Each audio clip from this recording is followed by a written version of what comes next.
I'm a lifestyle, I'm the new theme with a bright smile. Catch me when I'm out in public, always show them love, and I know they love it. Give you a reason to love me this season. I'm taking my chances, I hope it enhances my... Alrighty, welcome to Romera Records podcast. Today we have on... Adam McClelland. How's it going, man? I was like, is that my answer? Is that to me? Remember to make sure you keep the mic up. Yeah, got you right there. Alrighty, so how's it going, man? Man, it's going. It's just trying to make it, through the apocalypse. Yeah. It's been quite a few months. Yeah. So, but that's basically it.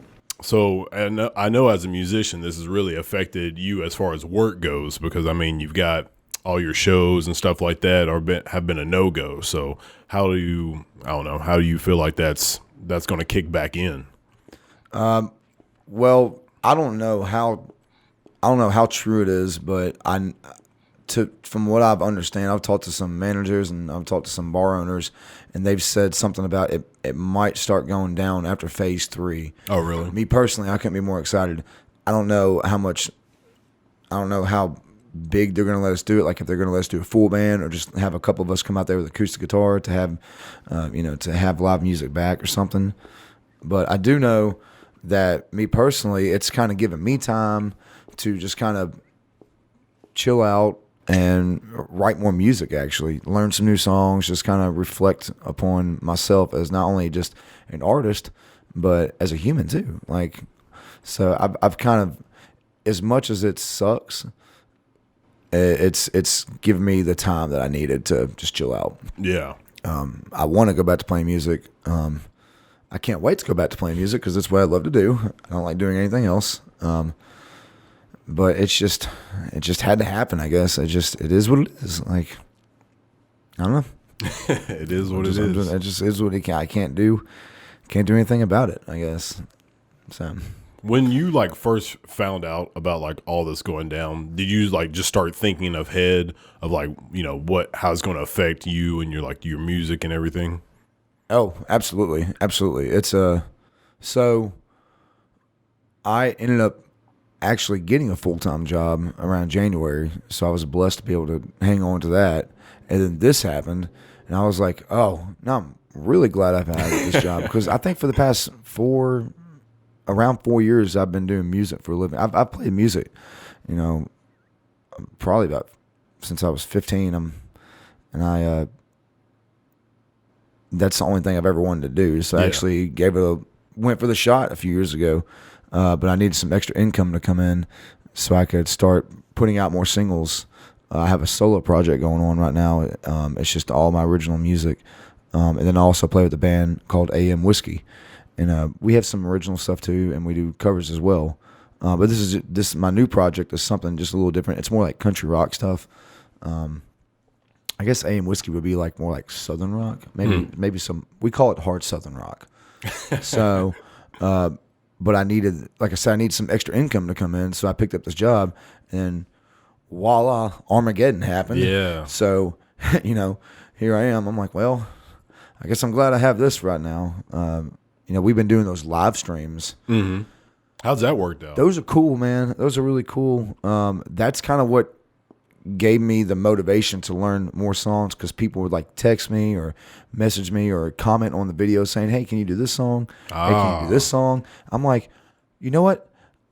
I can't right now, but now that I have all the time in the world, I'm going to go learn it, and I'll do one in a couple days. Yeah. So I think I've learned 15 new songs, and just kind of, dude. Oh, dude, I don't even know. I don't even know how many songs I know. Dude, I've been learning songs for a long time. Before I learned songs, I started. Before I really focused on learning a bunch of other people's songs, I was writing. I think I wrote my very first song when I was 15. It was about this girl I was dating at the time, or I liked her or something. It was just something cheesy about a Bronco or something like that. I'm sure I could have sold it to Luke Bryan or something if I'd hung on Fit to the mold. Yeah, just slide right on in there. But I think it's been kind of It's been cool. Like those live streams are awesome, man. So sometimes I'll hear a song and I'll be like, oh man, I forgot that I know that song. Like, and I'll go back and learn it, and it's in my memory again. So, and of course, I've been able to learn some new songs that I've wanted to learn. I'm working up "Don't Want to Miss a Thing" by Aerosmith right now, and unfortunately for me, I can't sing in the key of Steven Tyler, so I have to like transcribe it like 3 steps down. I would say most people can't. So. Yeah, that's why he does what he does, and that's why I do what I do. That's why I live in a little 1-bedroom apartment. He lives, like 70,000 foot mansion, wherever he wants. Yeah, doing whatever he wants, So, but it's been cool. But yeah, so the live stream. I really started doing a lot of live streams so I could start promoting my new original stuff, which I'm hoping to have a single out. Hopefully in a couple months. I know financially everything been happening because I picked up this full-time job earlier this year. I ended up losing my other job when it came to playing music. So now I'm like, I only have this one income coming in, so I can't. So I'm saving up little by little, but I'm gonna get it out. Like lots of hope. So. Yeah, I've heard about a lot of people doing really well with that live stream stuff. There's this guy I've been listening to a lot lately. I listened to his podcast and been on his Instagram. His name is Rick Barker. Apparently, he was Taylor Swift's first manager. So, like when Taylor Swift was first coming up, he was her manager. Cool. And he said he stopped because family time. Like he was just always Taylor. So he was like, I had to stop because, I had my family and I didn't want to miss out time with them. But he's doing a really good job at like helping people, giving people information and stuff like that. But he was showing this girl who just does live streams. Like she doesn't do concerts at all. And he said she was making like 80 something grand a year just doing live streams. What? What? Yeah. Oh my God. Yeah. That's wild. And I was like, man, that is insane. Just playing her guitar and singing. Just playing in front of your phone. Yeah. Just like that. Yeah. 80 grand a year. I'm over here touring half the nation. I'm like, can I have $100? Like, I know we played for 4 hours, but you owe me $100. So do you they call it a virtual tip jar. Do you do that? Yeah. Okay. Do you use like a PayPal or something? I don't. Something is wrong with my PayPal. I should probably get that fixed. But I use Cash App and Venmo. You use Cash App and Venmo? Yeah, it just seems easier that way. Okay. For some reason, it won't let me log on to my. It's been like, so with AM Whiskey, we can sell our merch. We can sell our merch through one of those squares or through PayPal. Okay. And we had it linked up on my phone where they could just go into like a separate, I guess, account or something like that. And then our other guitarist ended up taking over it because something kept happening with my PayPal. It wouldn't let me sign in, so we'd be sitting there, somewhere out of town trying to sell a shirt or whatever, and I can't get it. So like he just ended up downloading it, and I don't know, something's wrong with my PayPal, and I need to get that fixed. So because that's kind of important. Yeah. But yeah, I do a virtual tip jar. And now that I think about it, once live music does come back, I'm probably going to continue doing the live streams. You should. They're cool. Yeah. They're really cool. They're like personal. They are personal. They're more personal because the people watching, they choose to want to watch it. So like they're giving you some time, and it kind of gives it's cool. I like those. Yeah. So. It gives the introverts something to do. So right. Yeah. Oh my Lord. Yeah. I mean, I've never been much of a concert person. One of the first concerts I've been to was Louise Page. I went to one of hers, and then I actually went to Lucky 7 Brass Band. They were doing a show at, I can't think of the name of the bar, but I went to their thing, and I was like, This is actually pretty nice. Like going out. I've just never been a concert person or go see live music, but it's actually pretty nice. Do you enjoy like doing the shows as like, just something that's a part of the music business, or how do you feel about it? I just like playing. Like it's just always what I've liked to do. Yeah. Because some people just don't like, performing. They just really don't like it. Oh, then why are you there on stage then? No, I love doing it, man. It's the only thing that I really just truly know. Like, there's a lot of things in life that I'm still trying to figure out. Music being one of them. But the path that I'm on right now, every time I find some type of aspect of my life, it always leads back to music. Whether it be between a job, a relationship, or people I've met. It all leads to music. As a matter of fact, I met all my friends because of music. One of my dearest friends, him and I met when we were like 16, and it was because we wanted to play in a band together. I can't remember how we ended up linking up or anything, but we met at the mall, and we wanted to play like death metal music, and which I love that stuff. I played that stuff for a long time, and lo and behold, we've been homies for like 15 years now. Wow, 15 years. That's crazy. Good God. And then another one of my buddies, we've known each other since we were like 6. Him and I played music together, and dude, that's like 20 years. This is getting. This is hitting you up. Yeah, it keeps going farther and farther back. Okay, we need to find others. No, so yeah, it's what I love to do, and it's who I am, and it just kind of makes me. It makes me want to be me again. It's kind of cool. Yeah. I don't know. I like it. What is like a part of the business that you feel like, I guess, just came naturally to you? It could be, just picking up instruments and then learning how to play them, or just writing music. Like, what do you feel just is, I guess, your natural part of it? Connecting with the crowd. Yeah. Yeah. So when I'm on stage, whether I'm playing a cover song or whether I'm playing one of my originals, I feel that that's where I should be. And when I'm on that stage, I want to give the people all of me. It doesn't matter if it's one person there or 1,000 people there. It's not going to bother me, because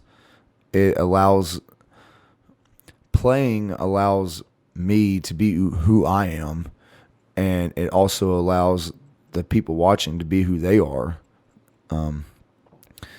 I like kind of like, okay, so when I'm on stage, I have, how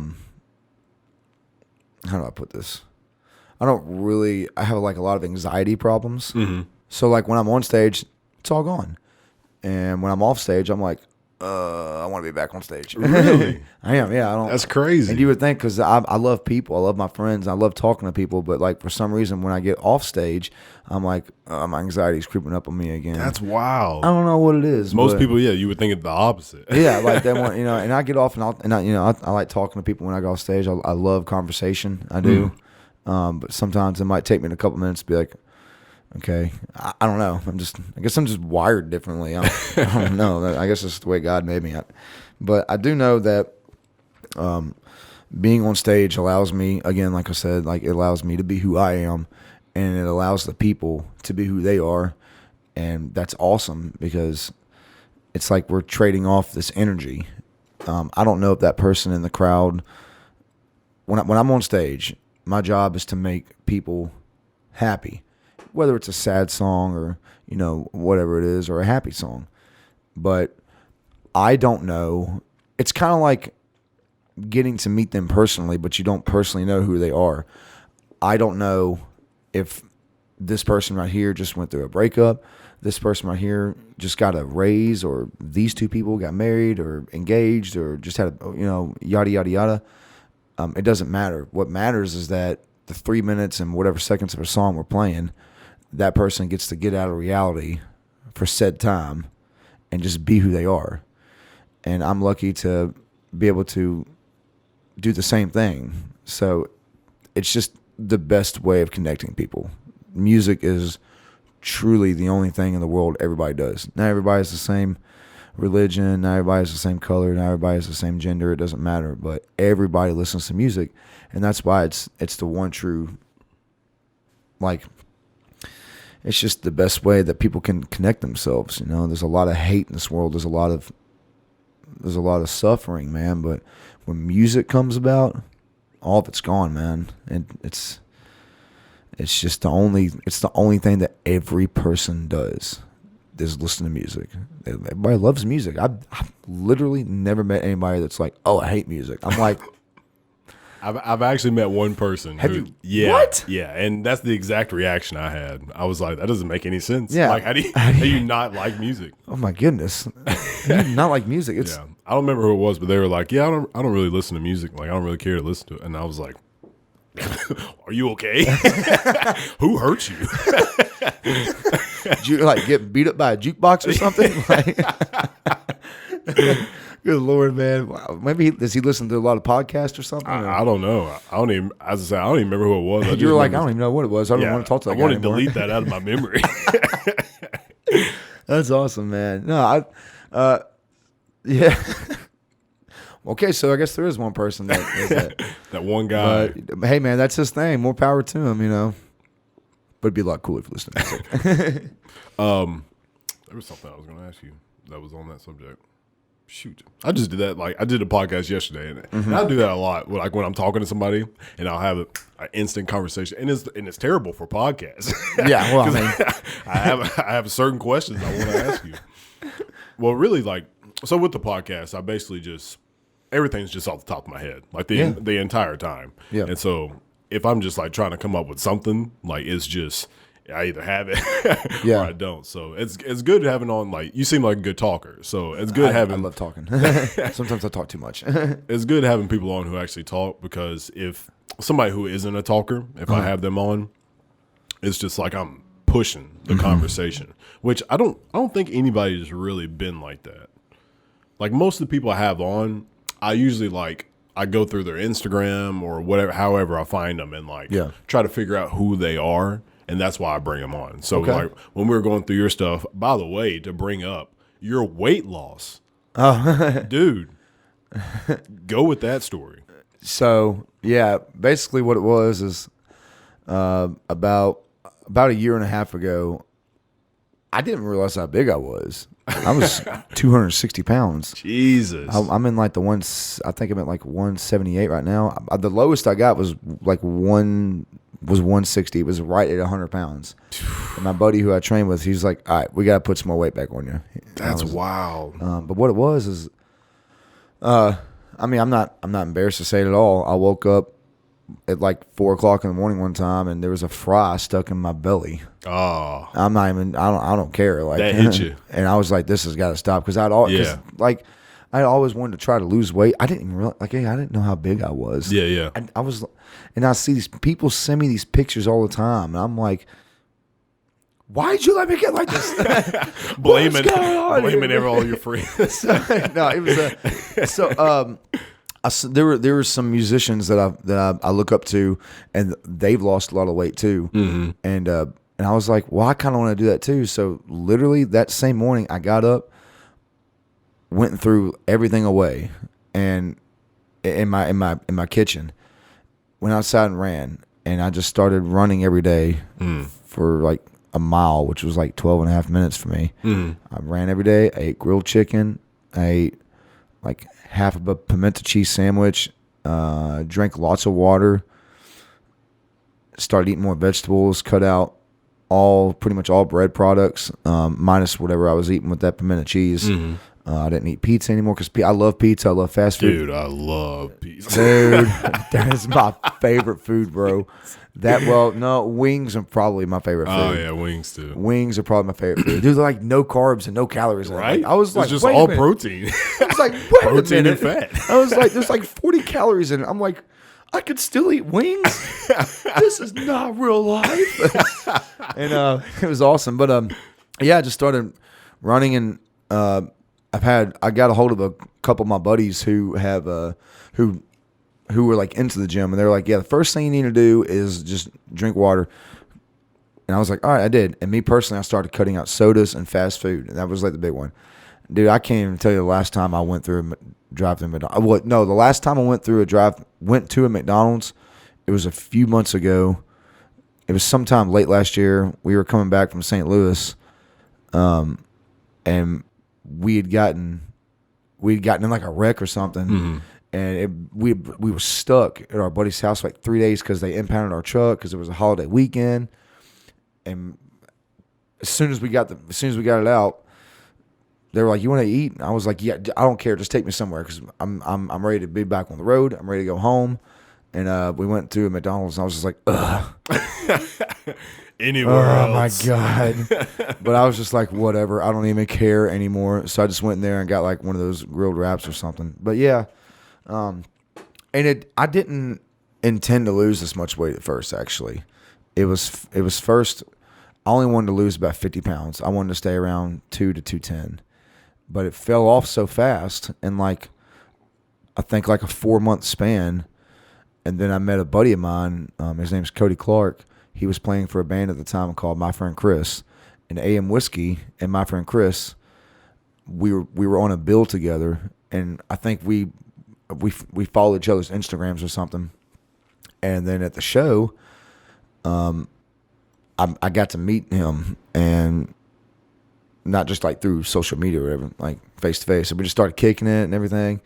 Come to find out, he used to do, powerlifting sports, and he wanted to get into, more live music stuff. So him and I went out for lunch and just started talking about it. So next thing you know, I started going to the gym, which I didn't intend on going to the gym. I was fine with just running around my neighborhood and eating my chicken. Yeah. And he's been able to help me out with that. And it was just really cool. Now we work together, we kick it together, and he's, I think I'm going to the gym after this. I'm gonna see if he wants to go. But yeah, it just happened like that. And he kind of taught me how to do more, how to prep up my food correctly with the right, macros. He taught me how to pretty much just start looking cooler, man. Yeah. No, I just, the main reason I wanted to lose weight because I wanted to breathe better. I wanted to sing as best as I could. I was getting tired on stage a lot too. Oh. I was like, once everything started happening, I started realizing all these different things that were happening. I felt better. My skin looked cleaner. I was waking up. I had more energy. I was getting up earlier. I wasn't, getting up at like 1 or 2 o'clock in the afternoon. It's literally the best thing I've ever done since I found music. That's crazy. And there's actually a couple people that have reached out to me about, helping me. I'm like, just run and drink water. You can eat wings too. Guess what? You can eat wings. I got a couple buddy of mine that he's actually dropping the weight too. I think he's down at like 40 something pounds right now. He started about 3 months ago. I'm like, dude, that's awesome, man. Nice. Like, it's so cool. I met a guy last night who used to be like 310 pounds. He's down to like 240 now or something like that. And he's been it's just a random guy I met, and I thought I did like a private party yesterday, and he was like an off-duty cop, and I was just like, we were all just talking about what we were drinking. He was like, man, this is Tito's vodka. I was like, oh yeah, it's the organic stuff, man. He's like, yeah, I'm trying to keep my weight off. I used to be 310 pounds. I was like, dude, awesome for you. Jeez. Dude, that's cool, man. Like, and he's like huge now too. Yeah. Like, he's built. I was like, dude, what did you do? Like, how do I get that big? You know? But yeah, it was just, I just wanted to do, I didn't think it was going to be like a life change. I thought it was just going to be like, just drop the weight and then go back to normal. But it's not like that, man. If I, I don't want to torture myself to death. I still enjoy a good meal every now and then. Like, I had a grilled wrap yesterday, and it's not like the worst for you. But it was just something good. I think I get like 1 cheat day a week. And when I do, I'm like, I'm going to get wings. Or a burger. That'd be cool. Yeah. I think I should eat a burger today. That's what I'm going to do today. So do you have like a meal plan that just so you were talking about with your friend, the guy that was in the that's in the band, does he give you something, or do y'all just like, do whatever?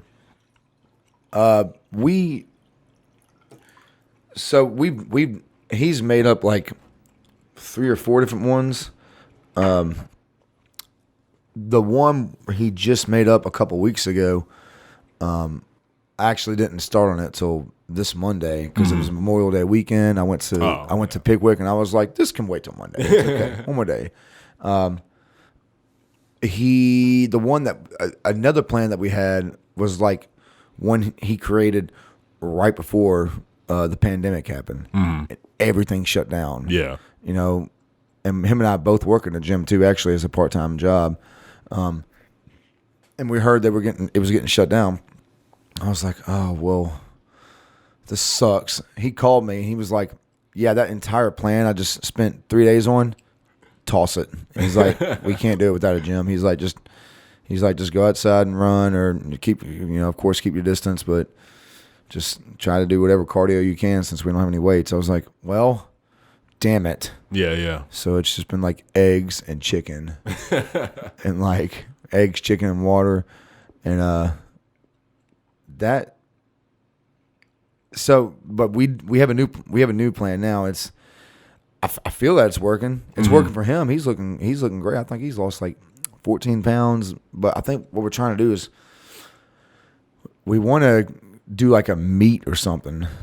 I want to do something like I'm still trying to learn the different classes of like powerlifting, or iron sports or whatever it is. I'm still learning that. So I don't want to say the wrong one of whatever it is, but I want to try to do one of those. And so I'm trying to stick to this plan as much as I can. Is there a certain movement that you prefer, like a bench or a deadlift, or? I like squatting, man. You like squat the most? Yeah, I do. I like squats and deadlifts. My bench is horrible. Yeah? Yeah, it's not that big. I mean, I could put like, I don't even know, like one plate and maybe like a quarter plate on there. And I'm just like, that's all I can put up. I'm like, oh, just one. But my buddy over there who's got like 5 plates on each side. I'm like, thanks, bro. I take it off, that. Yeah. But yeah, I like squats, man. That's really fun. Deadlifts are cool. I'm still trying to work on my form on deadlifts. I don't want to do nothing wrong. Yeah. The gym I go to is NBS, so there's a lot of guys there that know what they're doing.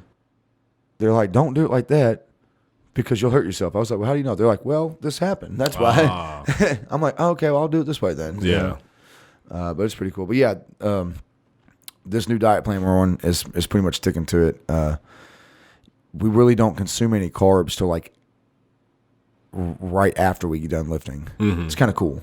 Okay. It seems to be working. I think I'm down like 2 pounds right now.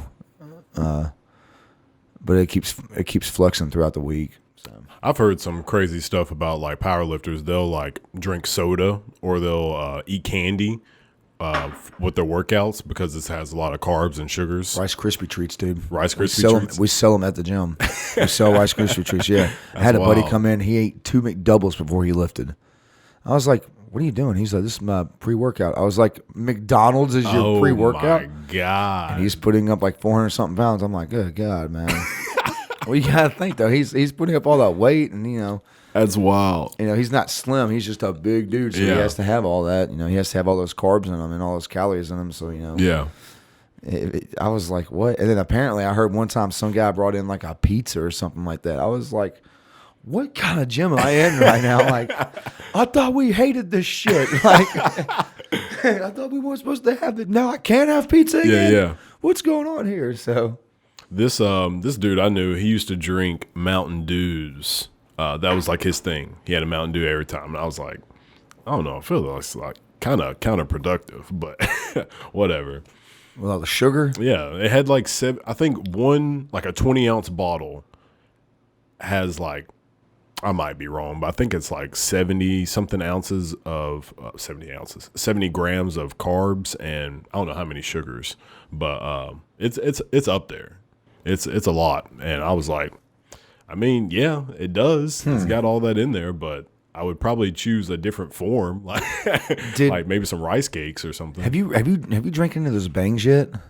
Are they new or? They're like the new energy drinks. I've seen them before. I think I've had one like years ago, but it's been a long time since I've had a Bang. I was drinking a lot of those, and then I realized they had like I can't remember how many milligrams of sugar in it or caffeine. I was like, dude, this is like 4 cups of coffee. I can't drink this shit anymore. I'll have a panic attack just looking at the gym. Like, there's no way I can do that. I think I heard about some chick that had a bang, and then she was just like, I think she was like a little too jittery. And I can't remember what happened to her, but it wasn't good. I drink Monster Zeros, man. That's all I do. Really? Like the blue, like the ultra blue ones, the raspberry flavored ones, whatever it is. Have you had the new ones that are like, is it Monster? Yeah, I think it's Monster. Like they're like water. It's like Monster Hydro or something like that. I have had one of those. You like them? They're pretty good. Yeah. I think so. Me and my wife were on the road, and where were we? I don't even remember where we were, but we went to a gas station, and I was like looking for something to drink to like keep me up, and I was like, is that a Monster that's water? And then I grabbed one, and I asked the woman that was working there, I was like, how long have y'all had these? She's like, we literally just got those. And I was like, oh. So they were new when I first got one, but they're like the big bottle ones, right? Yeah. They're pretty good. I have had one of those. Yeah. I think it's just supposed to be like flavored water. I don't know, like, I can't remember what the contents of it. Yeah. If it's like, if they use like artificial sweetener or zero sugar, I don't know what they have in them, but they were pretty decent. I would suggest, somebody do their research and use those instead of a regular Monster. But yeah, so like regular Monsters to me, man, like, so I drink the zero ones because I try to watch with the calories.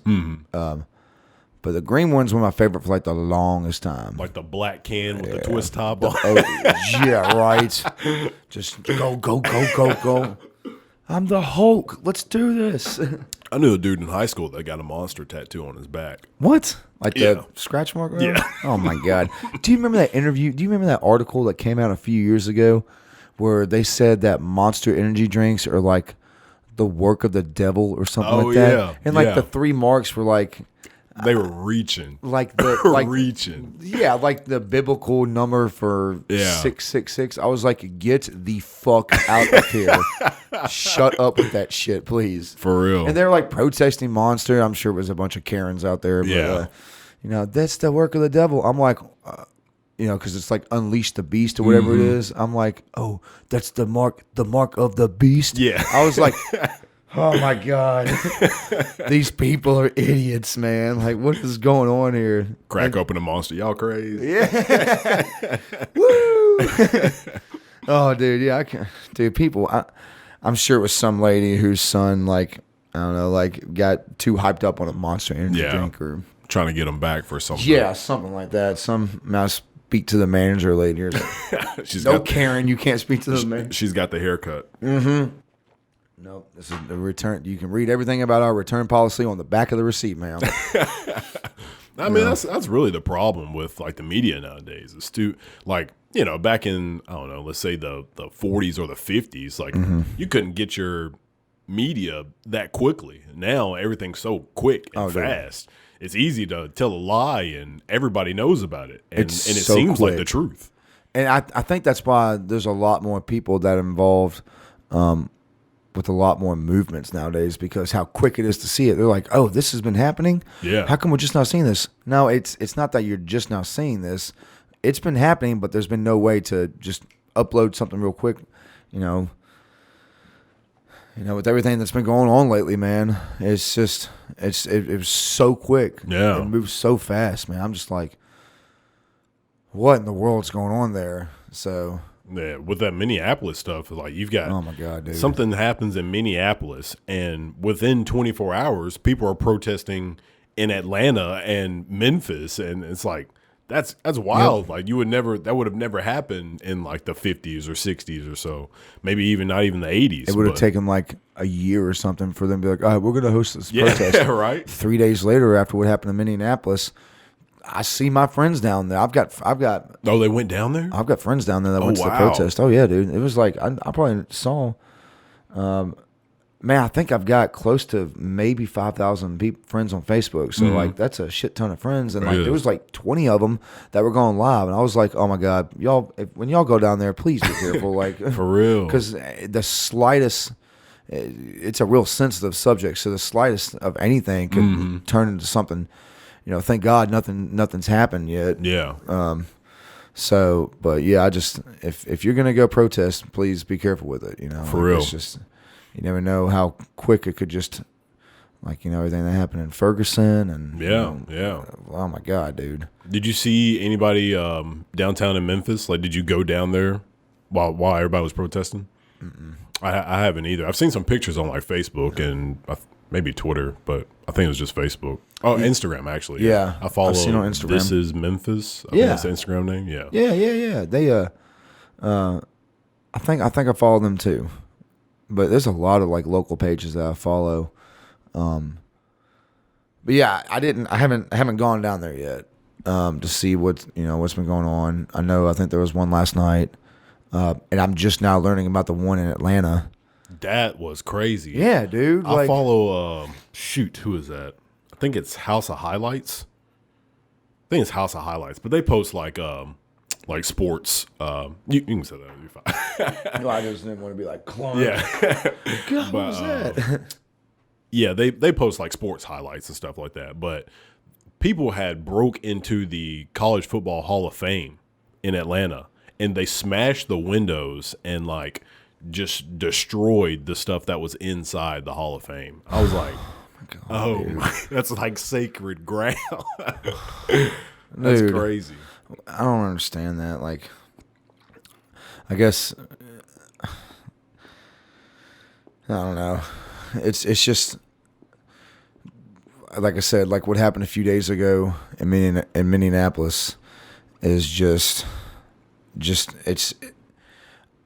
I'm pretty sure that guy wouldn't want people going around destroying a bunch of other people's properties in his name. For sure. And not necessarily in his name, but just like because of what happened to him. Because of him, you know, man, I don't understand that. But I guess people have their different ways of expressing how they really feel about it. Yeah. Me personally, I hope that everyone is safe in the outcome. Yeah. That's all I care about. I mean, there's been plenty of people who've gotten injured. I've heard about that. They've set that AutoZone on fire in Minneapolis. I was like, okay, now tons of people have lost their jobs. Yeah. That's wild. In the middle of a pandemic too. Yeah. Like that's the last thing we need is, people, you're right. rioting. Like, man, I don't. But I think the main thing that people should take away from this is, so they say that a lot of this stuff happens because cops are basically untrained. They say like cops aren't untrained, or they say that the cops are just racist or whatever. But to me, it's they're acting without thinking. And I feel like that's what most of this rioting is you're acting without thinking. Like, did you think about what you're really, like, those who set fire to the AutoZone, were you really thinking about what you just did? Like, okay, you made a case in point, you brought attention. But now a ton of people who have nothing to do with this don't have a job. Yes. Like, could you imagine just, like, finding out that some rioters just completely destroyed your job and now you can't make a living, you can't provide for your family just because some people were upset and weren't thinking? Like, yes. Which I get, that's the point of, what's going on with the police thing, but I don't know, two wrongs don't make a right. You're right. It's basically two wrongs don't make a right. Like, I think what they're trying to do is just bring more light into the situation. Yeah. Like, it's not very often that I get to really discuss topics like this. But I will say this: as long as everyone remains as safe as possible, that's probably the best way that he would probably, want everyone to be. Yeah, I mean that's what he needed in his situation was to be safe, and that's not what he got. Yeah, so it sucks, man. Yeah, and I saw that, I was like, someone really got this on video. Like, and they arrested the guy yesterday. Yeah, I heard about that. He's getting charged with 3rd degree and manslaughter. I'm like, well, good. That's it. All right. Done deal. Justice is served, I guess. That's how it works. And I was like, okay, we can stop the riots now. Like, that's how the system works. I was like, and I saw that. I was like, wait a minute, like the justice system came through. This is fucking awesome. Yeah. Like, and even the what was the case with the jogger, the guy that was jogging and Ahmaud Arbery, in Georgia. In Georgia, yeah. Yeah. So they caught those guys Yeah. and they locked them. I don't know how much time they're getting. Well, they probably haven't said yet because court takes forever. But hopefully they get rightfully sentenced to however long they should. One case I do have a huge problem with is, did you hear about the one where that police officer, it was a white woman police officer who went into a black guy's apartment, and apparently she thought it was her apartment, is what her story is, that she walked into the apartment, she thought it was her apartment, and the black guy was in the apartment, and she got scared and shot him and killed him. She went to the wrong apartment? She went to the wrong apartment. So she was in his apartment? Yes, and shot and killed him, and because she was scared because she thought it was hers. How did you not know what your fucking apartment looks like? When your key, like, okay, if the door is unlocked, all right, first of all, if you leave your place. That's right. How'd she get in? Like, exactly. So wait a minute. Hold on. I've come home and I don't care. I've come home shit-faced plenty of times at 3 or 4 o'clock in the morning, and I know what my apartment looks like drunk. I know how to walk through it. I know the pathway I take, and with no problem, I go to bed. This lady went to another guy's apartment. I think she was like on duty and like got off duty. Like I think she was getting off work. I don't know for sure. I'm guessing just because she had the gun on her. But they said that she just came home and she walked into the apartment and she got scared because she saw him in there and she thought it was hers, shot and killed him. I think she got like 18 years or something like that. But I'm just like, that's murder. Yeah. Yeah. That's murder. Like whatever story she had. Straight manslaughter. Like disregard. Like if I was in that jury, I would have sat there with earplugs in. after I heard, what happened, I would have sat there with earplugs in. I'm like, this is an open shut case. We see what's going on here. Went into another person's apartment. That's wild, man. And like you were saying, like, you should have known what your place looks like. It's not like, somebody moved the couch. The whole apartment is different. The whole place. Did I move my apartment before I came home? Did I move my couch before I came home? Did I marry somebody outside my mind? Why is my door unlocked? Wow. What an asshole. Right? Like, that was crazy. Dude. When I first heard that story, I was like, no way. Like, no, there's no way she's going to go with that story. I would be embarrassed to tell people that story. So explain the story again. God, that's sad though, dude. Like, it just God just minding his own business. Yeah, exactly. Like, imagine you being at home and then somebody walks in, and so you're scared. Like you don't know what's going on, and then they just up and shoot you, and now you're dead. Like, that's crazy. If someone ever comes to my apartment, they're got a rude awakening. 'Cause I heavily practice my Second Amendment. Nice. I do. I love it. Yeah, dude. Like that's. Oh my God, that story. When did this happen? Ugh. I want to say maybe a year ago. I think. I'm not positive. Okay. Let me look this up. Yeah, what city was this? Because, like, when I first heard that, I was like, no way. Let's see. A woman shoots man. Or woman cop. Let's do woman cop. Yeah, it's like the second search that came up.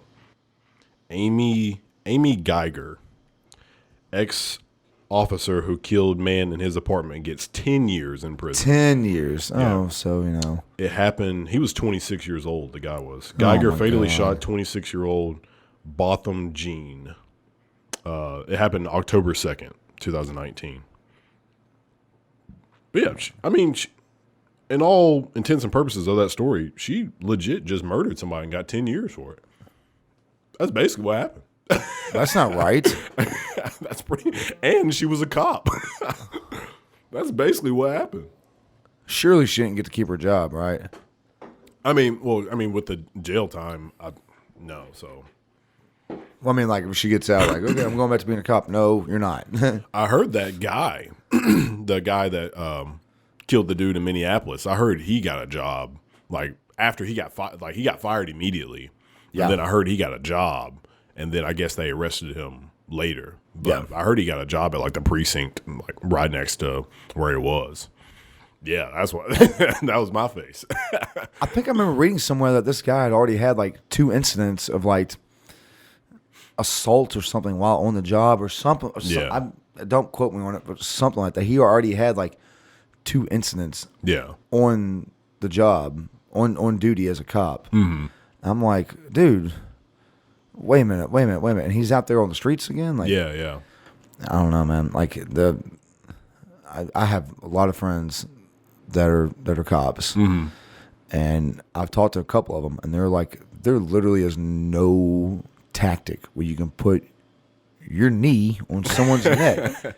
I've got some of those cops are ex-military, and they're like, there's no such thing as that. Like, I don't know what they're teaching out there in Minneapolis, but I've never seen anything like that before. And I mean, was just like, using logic, like what you're doing. it's logic. It's like, dude. Well, I mean, I don't know. That's so, but yep. I was going to ask if you had any friends that were cops, and if they had any. Are they friends in this area? Mm-hmm. Have you talked to them about like the protest or anything? I have not actually. I've been band practicing the past couple days, Mm-hmm. and I went to a private event last night. So I haven't really just been able to talk to a couple of friends in a couple of days actually. But the only way that I've been able to keep up with the protests is through what people are putting up on Facebook. Yeah, and, which is the worst. yeah, I'm like, I want to see what's actually going on here. Yeah. Like, I know The live videos are kind of nice though, because like the media usually isn't going to show live. Like I think they usually show like recorded stuff. Yeah. Sometimes if they do live, it's just like a reporter talking. It's not like them filming and then like talking to people. I mean that's how I've seen news usually. But people posting like live videos on Facebook is kind of nice because it's like, okay, this is what's actually happening. This isn't like pre-recorded with like snips of somebody like doing something and then make it look like they're doing something else, Mm-hmm. So Facebook is actually kind of helping out with that. Yeah, that's actually, it's kind of cool to be able to have something like that, because there's a lot of people that want to go down there. I'm like, okay, if we're gonna do a protest, stay 6 feet apart and wear your masks. Yeah. Which actually, it's to the point where a buddy of mine sent me a Star Wars mask, so I'm excited to be able to go out and wear that, represent my Star Wars stuff. Haven't really found a time to go yet. I wonder if they're going to get you to wear masks. We'll probably still be in masks whenever they bring back like all the bars and being able to do shows. Yeah, that's probably going to happen. Yeah. I won't be able to wear one when I'm on stage. Yeah. Unless I like lift my mask up like that or something.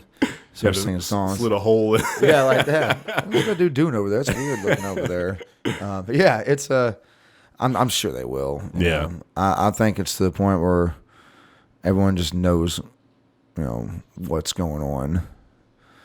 It's weird, like the whole pandemic thing, and staying. Like when this first happened, our work was shut down pretty much for a couple weeks. Yeah. We were going in like 1 or 2 days a week, maybe, just to kind of keep up with inventory stuff or, anything. And I was staying home. They were doing like a push-ups challenge. A buddy of mine let me borrow a PS3, so I've been like stuck on a bunch of Arkham Asylum games and God of War games. Yeah. And then everything just kind of slowly started opening back up. And me personally, I felt safe to, be able to go out, of course, keep my distance with, keep my distance as much as I can. Mm-hmm. But when it all boils down to it, man, life is going to go on. Yeah. we're gonna eventually have to A, move forward with this, or B, move forward without it. But one way or another, we're gonna keep moving. Yeah. You know. Again, I just want people to stay safe out there. Yeah. You know, because I have friends out there all the time. You know, older friends as well. Did you see when they interviewed those the high school students who went to the beach after they, I guess, was it their spring break? Yeah, I didn't see that. So, you know, spring break, you're in high school, everybody goes to the beach or whatever, and they were interviewing these kids, and they were like, "Yeah, we know COVID's out there, but it's not going to ruin our spring break. It's our senior year. We got to do this." And I was like, I mean, the beach will always be there. The beach is gonna be there, bro. Like, It's not going anywhere. I promise it's not going anywhere. You might not have the same friends going with you, but I mean, you could just always go when school's out. Like, Yeah, like, oh, what? No, well, that's kind of selfish, I guess. But yeah, they were not caring. And even like if you're the parents, you'd be like, all right, I get it. Like even it was kind of early on, like that was in March, so that's like when it was first popping off, spring break time. But at the same time, like it's not the greatest idea. No, I just came back from the lake last weekend, and it seemed to be well. Also, I haven't been to the lake in like 5 years because I usually play on the weekends. So I was like, I don't care if there's one person out there, 100 people out there. I'm gonna sit on that boat. I'm gonna drink beer. I'm gonna listen to songs about drinking beer. And I'm gonna have a good time. Yeah. And I did. It was just me and it was like me and 4 other people on a boat, and that was it. It was relaxing. It's what I needed because when live music does come back, I'm probably not gonna be able to do a lot of going downtown for my own vacation or whatever. Yeah. So, but it was nice to be able to do that. But you're right. You know, it's like what you were saying about the guy. Like, dude, the beach is always going to be there. Just take some time, chill at the house. You know, just that's the cool thing. That's with the pandemic again. It's given me time to write a lot of music. So like, I'm trying to take best advantage of it as I can. Yeah. So, what has been, I guess, your topics within your music? Have you been talking about the pandemic in your music, or has it just been like completely away from that? No, it's just been more of like life topics, like anything between a relationship or just about regular music, man. Like So just normal stuff what you would write in your music. I've been thinking about writing something lately about about the pandemic, like that might help somebody out. I know it would definitely help me out. When I write a song, so I just got out of this 8-month writer's block. I started writing back again in February. I was really, really stuck last year, like stuck in it. And I was like, dude, I got like one song out at the end of the year. I'm like, dude, I've got to write more songs. And that's why I decided to start the solo project. It's just under the name Adam McClelland. You can find it at AM Music 901 on Instagram. And please follow me on YouTube. So I started thinking back like to where all my roots came from. And last year, I think one of my biggest problems is that I was trying to write for different people.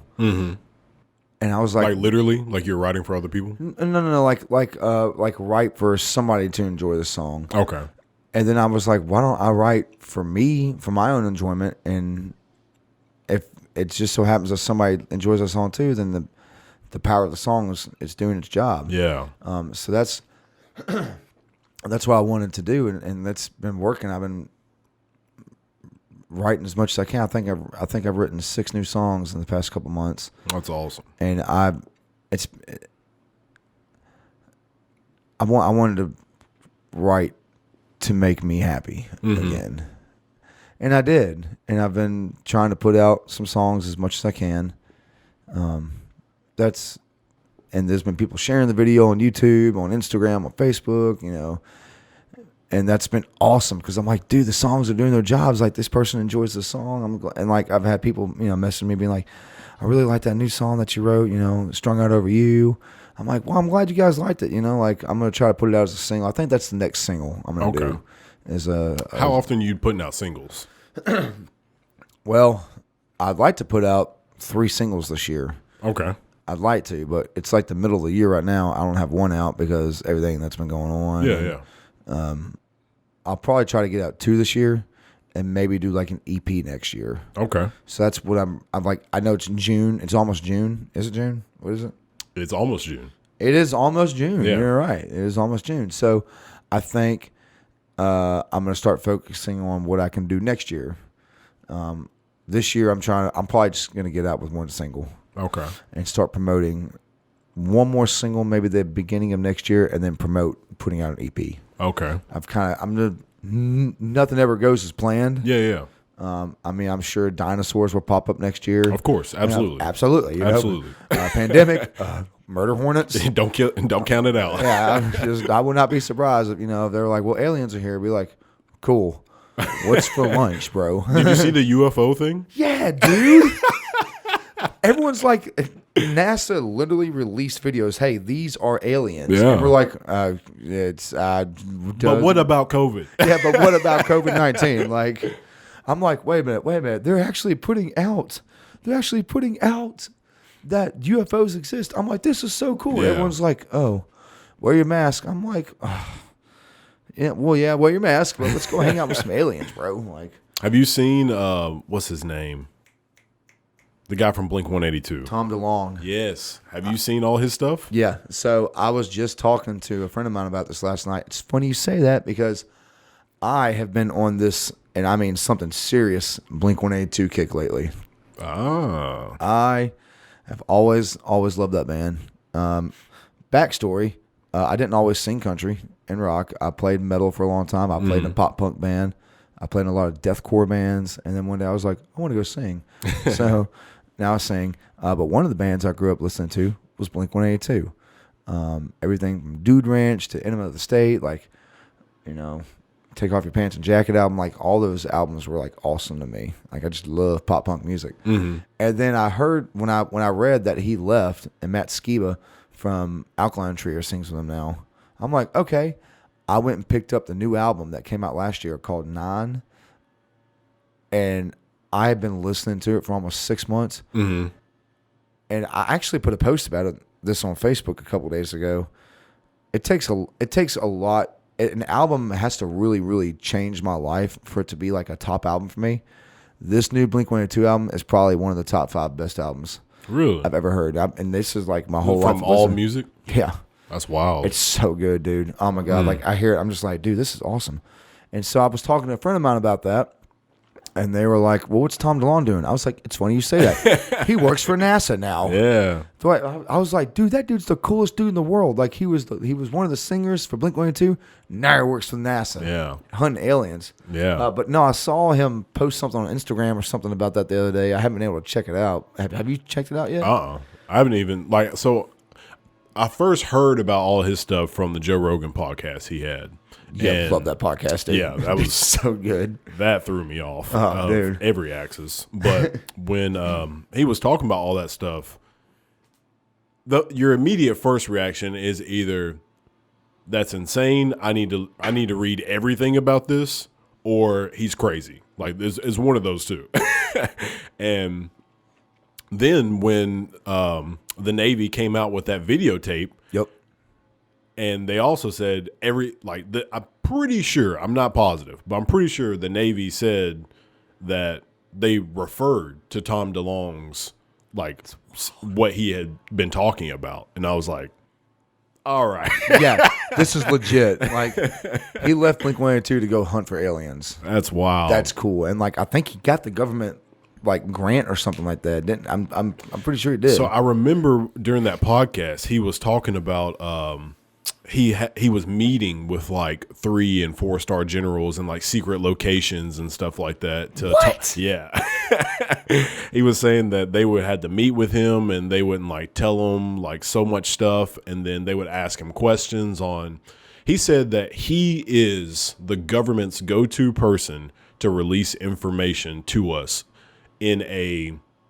He said he can, I guess, like choreograph it correctly. Like he's the person that can give America the information the best way.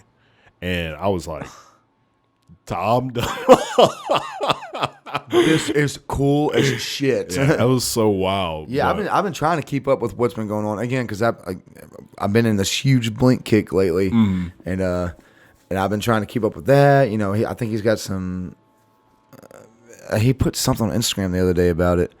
And I don't know. I was just scrolling through, and I didn't read the rest of it. But he's got that too. That's awesome. Yeah, he's got that To the Stars Academy. That's what he calls their organization, and it's literally comprised of like former NASA engineers and former like aeronautical engineers and stuff like that.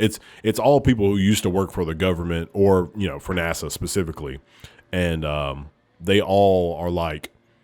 They're actually, I believe they're trying to reverse engineer a spacecraft that they have. Like, I'm pretty sure that's what he was talking about, was like, they have some spacecraft that like, he was talking about when you have a certain amount of energy, what it does, it levitates.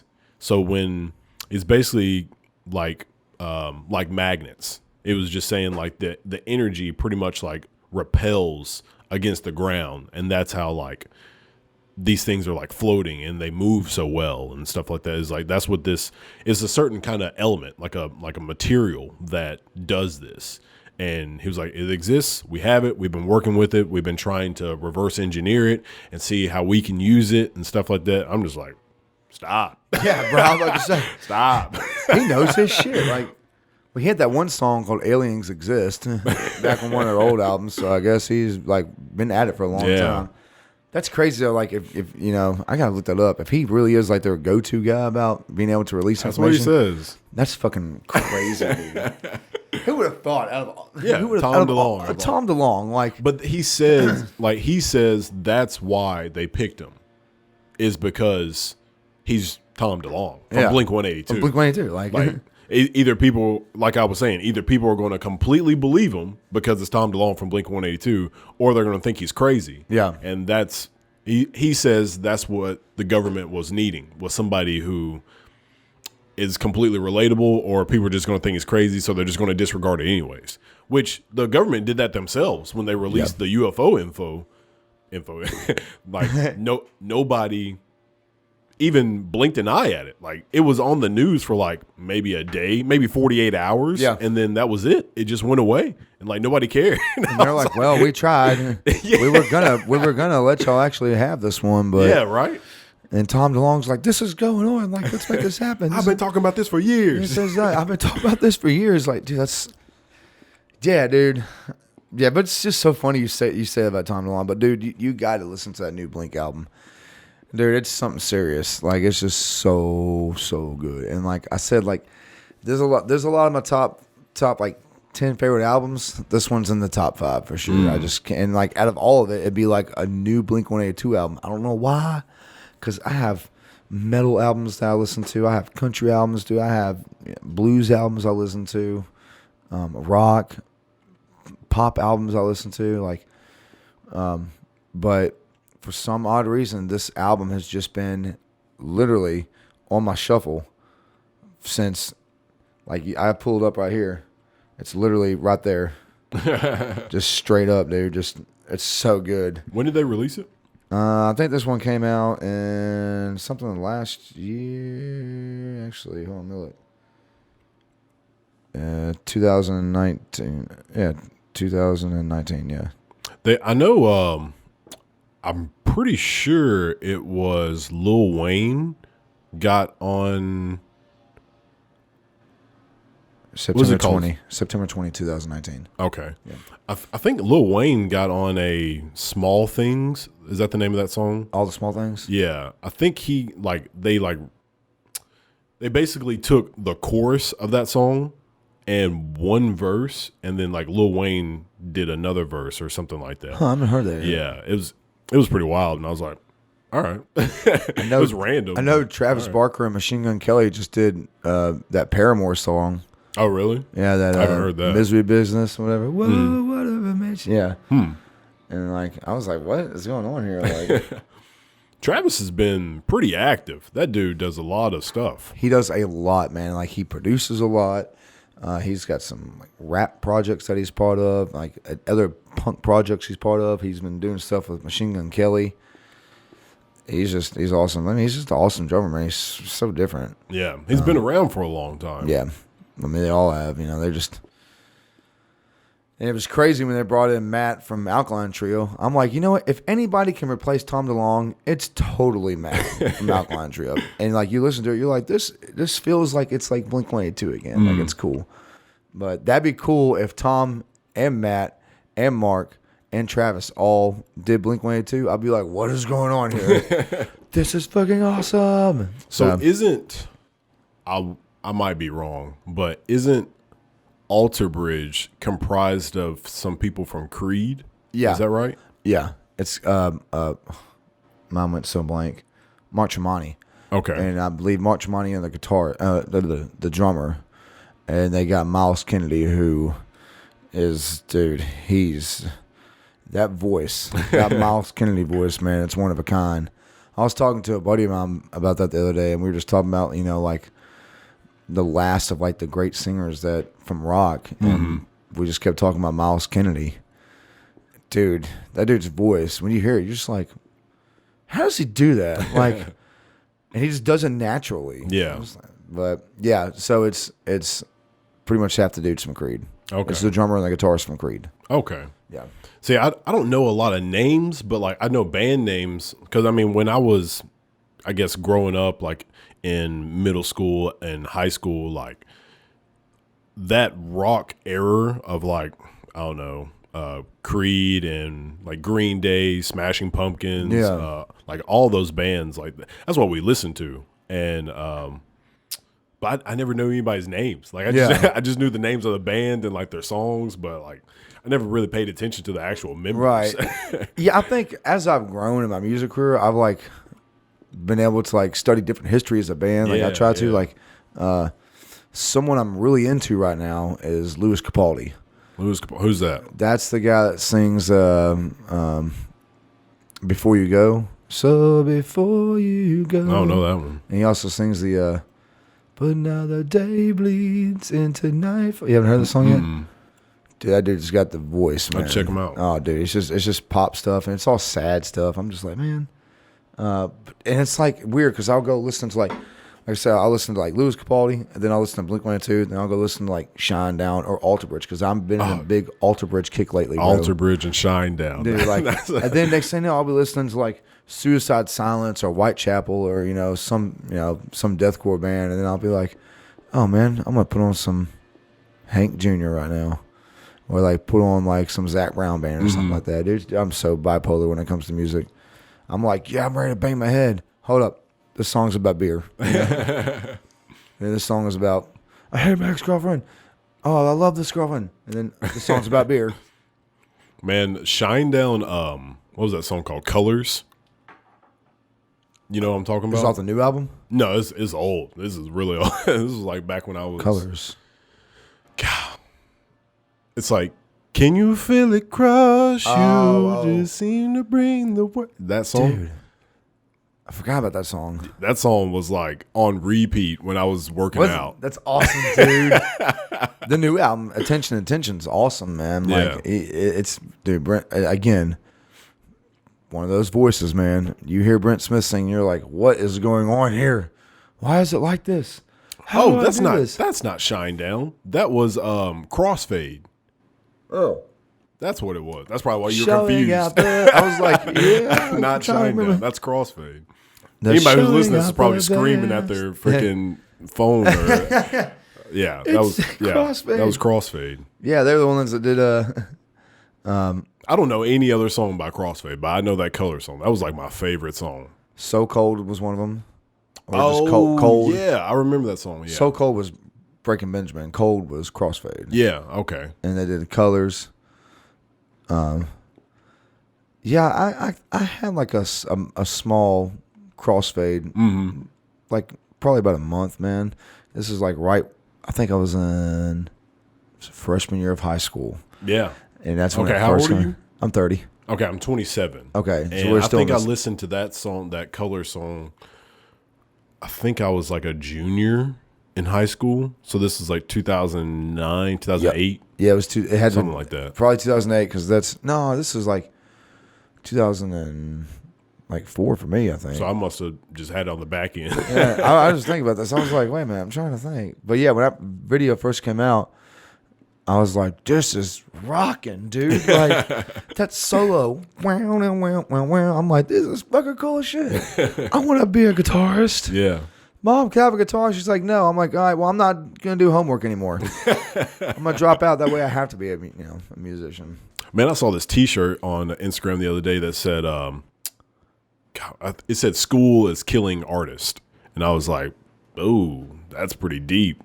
Because basically it's saying like, and I realized this after I got out of high school, but like art is pretty much frowned upon like in school, as far as like they don't push it enough. Like I think they should push music way more in high school, because there's probably a ton of people who could be good at music that don't even know it. And like I didn't start making beats and stuff until like 3 years ago, but I think I'm pretty good at making beats, but I wasn't exposed to music that much in high school. Like I didn't have friends who did it or anything like that.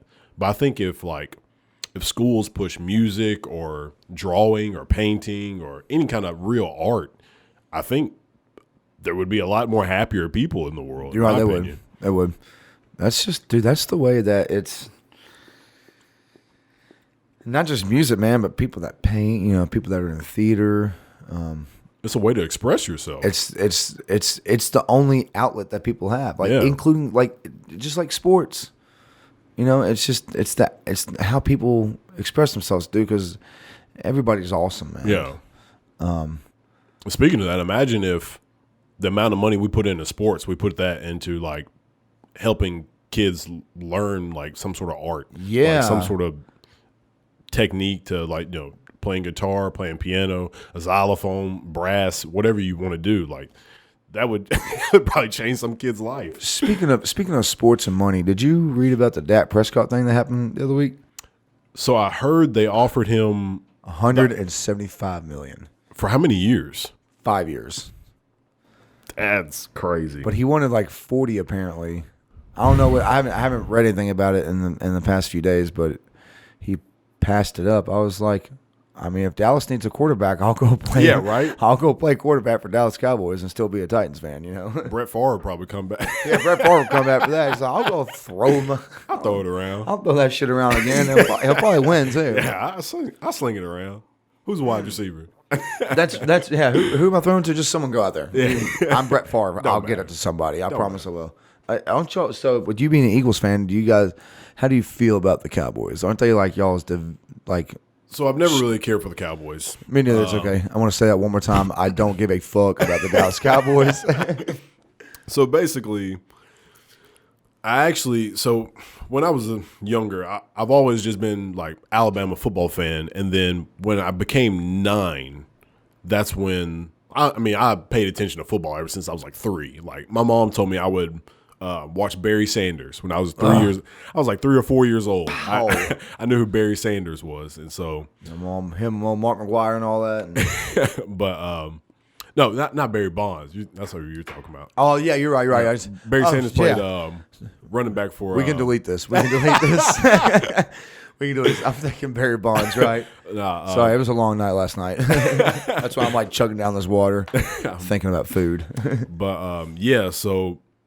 I knew certain like players and stuff like that, but when I came 9, there was Brian Dawkins, Donovan McNabb, like all those guys were my like favorite players. So I was like, I'm gonna become an Eagles fan.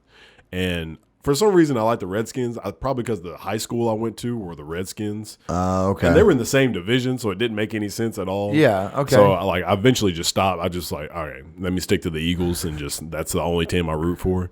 But over the years, like it's been wild. It's been wild being an Eagles fan because I mean we had like the great seasons with Donovan McNabb, like when Terrell Owens came, and we like almost beat the Patriots in the Super Bowl. And then we lost at the freaking field goal, like close to the end of the game. And then we had just like a slump, pretty much. It was a slump. I mean, Jeff Garcia, I think, got us back to the playoffs. And then y'all won. yeah. I guess it worked. Slump for a while. And then, we've had Carson Wentz and, freaking, what's his name? Shoot, I can't even think of his name. Oh, Nick Foles. Nick Foles helped us win the actual Super Bowl. Yeah. So I mean, it's been up and down. I mean, that was the Eagles' first ever Super Bowl. Like that was the first one they ever won. I was like, Eagles are actually going to take this shit. Like, I was like, that's awesome. Here my Titans are. Yeah. And that was 2 years ago, and then last year, I was really, dude. I'm so proud of Tennessee, man. Well, the Titans came up short against the Rams. Was that 90? It was 2000, I think, or 99. Something like that. Oh, you're talking about the Super Bowl? Yeah, the Kurt Warner was the quarterback for the Rams. It came up like 2 yards short. I'll never forget it. That was wild. But just a little Titans, stretch, just to stretch it a little bit more. Yeah, Titans. I mean, they've had the capabilities. Their defense has been really good lately. Our defense has been kicking ass, dude. Yeah, and of course, by our defense, I mean our other player on the defense, which apparently is Derrick Henry. That dude will do everything. Apparently, he does quarterback. Because remember that game against Baltimore?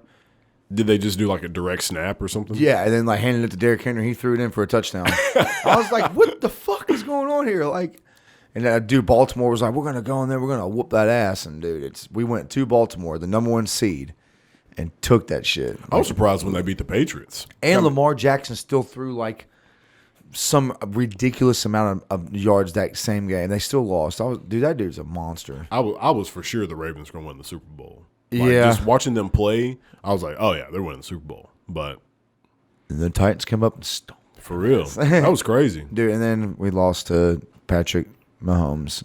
But to be fair. fair. Kansas City, but to be fair. Yeah, that team was loaded. Dude, they have everybody. I'm like, what's going on here? Like, and I was sitting there in Buffalo Wild Wings. Like everyone. I had my jersey on. I went by for a second, but I was sitting there with all my friends and we were watching it. As soon as they lost, my buddy literally came up to me and he could see I had a little tear in my eye. I was like, bro, I just want to see the Titans win the Super Bowl. That's all I want. And they're like, and they all started giving me shit at first. They're like, I think Adam's like really, really upset right now. But I'd also been drinking Patron with them for like 2 hours. So I'm like, I want to go home. Like, yeah. Stupid Titans, like stomping out of there. Dude, it was a great season, man. It was. Of course, Kansas City. Like when I knew it was going to be them in San Francisco, I'm like, it's going to be Kansas City. It's going to take that shit this year, and they did. You know, Kansas City's in AFC West, right? I think they're in the AFC West because the South is like the Ravens.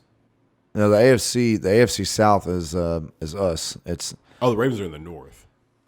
Yeah, AFC North. Okay. I know the South is Titans, Colts, Jaguars, and Dolphins? No. The AFC South is Titans, Colts, Dolphins are Jaguars. in the East. It's one. What am I thinking? Texans. That's it. Yeah, there's only 4 in the AFC South. That's all I care about. I'm not going to go into detail about the NFC West, NFC North. Well, the Texans, they were a surprise team as well. They were, man. Deshaun Watson's a beast. Dude, I've had him on my fantasy 2 years in a row. Really? Yeah, I have. And he's never failed. Like, so this will be my 3rd year playing fantasy, right? And my first year I did it, I went all the way to my Super Bowl. No. 2nd year I did it, I went all the way to my Super Bowl. This will be my 4th year playing. There's a bug behind you and it's a bother. Oh. It's like a spider or something. Bye-bye. Well, so much for that. But yeah, so this is like the third year I'm playing. I don't know what it is. Anyways, but my first year I had Deshaun Watson, and DeAndre Hopkins. I was like, Oh my God. it was awesome. I was kicking ass, dude. Jesus. And then next thing you know, I was like, and then I had the next year I had, no, that was my second year. The first year is when I had Alex Smith when he was with the Chiefs. Oh. And I was slaying. Yeah, they were lighting it up. Yeah, dude. And then I'm still learning my fantasy, but I was on 3 different teams last year. And this year I went ahead and picked up Patrick Mahomes. And when you pick up the players, it has like a little like outcome of what last year was. It literally I wish I could pull it up. I should have saved it, but it said Patrick. It said on the description before you draft Patrick Mahomes. It said, if you had Patrick Mahomes last year, congratulations, you probably won your fantasy. And I was like, that's because he's just a beast, man. I had him, and then I can't believe I'm saying this, and but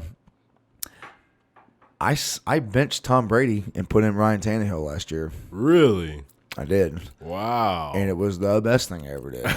Because Tannehill just comes out of nowhere. Yeah. And I'm not just doing that because I'm a Titans fan. I was like, I sat there with my buddy, and we really thought about it. I was like, dude, should I take out Brady and put in Tannehill? And they're like, probably, man, because Tannehill is on fire right now, and Tom Brady really wouldn't do much.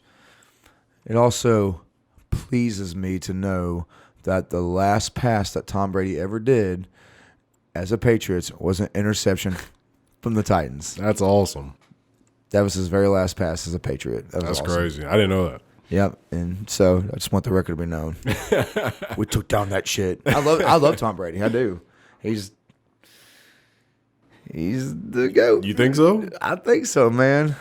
Right now, it's so hard to even have that discussion. Like when people try to make the LeBron and MJ discussion, and then like comparing football players as well, just with like if you're just doing quarterbacks, like the errors are completely different. Like when Johnny Unitas and Joe Montana were playing quarterback, the game was completely different. So I mean, they didn't have the same opportunities that like Tom Brady and Peyton Manning and Eli Manning have now. Like, I think Tom, I don't know how many passes he threw, but I mean, he broke the record for like touchdowns in a season and stuff like that. So I know that the last year that I can't remember if it was Baker Mayfield or Patrick Mahomes, but the last time they played each other in high school, they went for like, and don't quote me on this, but both quarterbacks threw for a total of like almost 1,400 yards. I was like, what the fuck is going on here? It's some ridiculous number like that. You got to ice your arm after that dude, one. I got to find it, dude, because when I read it, I was like, there's no way in hell that happened. I say Baker, what did I say? Baker Mayfield. And Mahomes. Yeah. Well, it was, what game was that? It was the Chiefs and somebody played, I think, on like Monday night or Sunday night, and I think both quarterbacks threw for like 400 or 500 yards or something like that. 1,279 passing yards. That's wild. I was like, what? And this is high school? Yeah, it was. Oh no. Baker Mayfield broke an OU record with seven touchdown passes, and together Mahomes and Mayfield combined for 1,279 passing yards, the most ever in a college football game. Oh, okay, so this was Texas Tech versus OU versus Oklahoma? Yeah. Okay. Yeah. Yeah, there it is. That's crazy. 2016, Texas Tech and OU. 1,279 yards. What the fuck? Well, Texas Tech, they were known for that. Well, they had, what's his name? He's a coach at Mississippi State now, I think. What is his name? Mike Leach. He was a coach at Texas Tech, and they were famous for like their spread offense. We ran it in high school. At one point, we called it Texas Tech, but like normally linemen are like pretty much close with their feet. But when Texas Tech offense, they would like spread their linemen out like 3 yards apart from each other. Like they would spread them out super far. They would be like borderline half the field, spreading their linemen out. And the coach, like, they would ask him like, why do you put your linemen out that far? And he's like, because the defensive linemen go out with them. Oh, well, I guess you're right. I mean, you spread. With Yeah, it. you Okay, widen the yeah, pocket for them. So Yeah. I mean, the further away you are from my quarterback, the better. I didn't think about that. So I was like, that's all right, fair enough. Evidently, it's working, but I don't know. I don't really personally care for the SEC. I was born and raised a Memphis State fan. Okay. That's where I would have gone to college if I was any gooder at school. No, that's where I was going to go to college. But I ended up not going. Ended up, becoming a musician, I guess. Yeah. And I've always watched Memphis games. I plan on going to some this year if they will allow that. I think we'll be able to. They're going to have it. You think so? There's too much money. Oh, dude, there's way too much There's money. too much money. Yeah, in football alone. Like, we Yeah. was talking about the whole Dak Prescott thing, $175 million just Yeah. for one guy. Like, yeah, there's way too much money. There's in it. too much money. I mean, and I want to go to, football season is almost here. And I don't really give a shit about any other sport. I like hockey because those dudes kick each other's asses. Yeah, hockey's Like, intense. kick his ass. Like, and then make the goal. But kick his ass first, you know? I love football. Like, if I'm not playing music when it's football season, you can find me Saturday or Sunday somewhere watching the game with my friends. You know, I showed up to a show one time and be like, hey, where you been out all day? I've been watching the Memphis game, Yep, man. yep. Oh, it broke my heart last year, man. Oh, God, dude. yeah. Who they play in that bowl game? It was was it Penn? No, Penn State. Yeah, it was Penn State. Yeah. They should have won that game. They came really close to winning that game. Yeah. Yeah, no. But I mean, hey, it is what it is. It was always this year, and we had a great season too, man. Yeah, I'm for like, sure. I'm like, damn it, dude. The Titans and the Tigers are always one something away from winning something. True. But yeah, I'm so ready for football. I think didn't the coach leave? Yeah, I can't remember where he went to. Because we're like a foundation team for coaches apparently. Oh, That's like the fourth coach we've had. yeah. So the school that I went to, Jacksonville State University, their head coach, let's see, who was the head coach? Bill Clark. That's his name. He ended up going to UAB, and so his first year at UAB, they went 6-6. I think this is right. They went 6-6. They made a bowl game. It was the first time they made a bowl game in forever. And the next year, they canceled the team. Like, they got rid of the football program. And then the next year after that, they brought it back. And I'm not sure what their record was after that. But, like, that dude's a heck of a coach. I would not be surprised to see him, like, at a D1 school eventually. But I don't know where he was before Jacksonville State, but, like, a lot of people are always like, that's another place where the money is. Like, if you're not going to be a player, like, be a coach. Right. Okay. So why? Okay. I was thinking something else. Something similar. There's like something similar. I don't know. I just went brain dead for a second about. There's something. I've read something else about something similar to that. I just thought about that because you were talking about Memphis being like pretty much a feeder school for coaches to like just hop on and go somewhere else. That's how JSU has been. Yeah, but it was something else. I can't remember. It might have been basketball. Dude, basketball, like this season, I was playing a gig when they were talking about everything shutting down. I was with my bass player at the time. We were at Brookhaven. We were just sitting there watching it. We were like, there goes the basketball season. Sure enough, it's gone, you know. Yeah. Are you not from here? No. I am from Aniana, Alabama. I know where Alabama is, but So Aniana's like, have you ever heard of Gadsden? nope. Okay. Have you heard, Birmingham? I do know Birmingham. All right. So I'm like maybe 50 minutes northeast of Birmingham. Okay. Yeah. So you are an Alabama fan. Yeah. It's like, I think it could take me probably like maybe an hour or so. I could get to the Georgia line. Like that's how far. Really? That's how far east I am. We go out to this place called Fawnsdale every now and then. Fawnsdale? Uh-huh.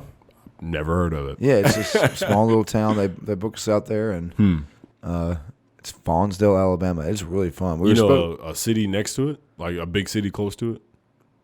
Is it close to Birmingham? I think it's close to Birmingham. Close yeah. to Birmingham. Mm-hmm. I know Yeah. a lot of people know Huntsville. Like Huntsville it's coming up. Well, Yeah. I mean, it's kind of here already, but it's like NASA's in Huntsville. NASA's, what, they just have another station there or something? The Space and Rocket Center, but it's Okay. like actual NASA has like a headquarters there. Like they haven't launched anything from Huntsville in a while, but they also have the Redstone Arsenal. I do remember reading about that. Yeah. No, If you ever think get a about chance to go to Huntsville, I would go to that Space and Rocket Last Center. time I went to Huntsville, I went on like a family reunion, Oh, okay. and we were in Huntsville. That's the beach, right? That's Orange Beach, right? No, that's down south. That's okay. You've got Mobile and like sorry. Foley area. I did a move. I used to work for a moving company, and we moved a company out to Huntsville Oh, really? called Aladdin Lighting. Yeah. Okay. We moved them to Huntsville, Alabama. But yeah, That's what it was. Huntsville. There's just a lot of stuff that's like starting to go out there. What's that? Blue something blue. The Amazon company. You know what I'm talking about? Mm-mm. It's something blue. I forgot the name of it. Let me look that up. That dude's about to be a trillionaire. Yeah, right. What the fuck, dude?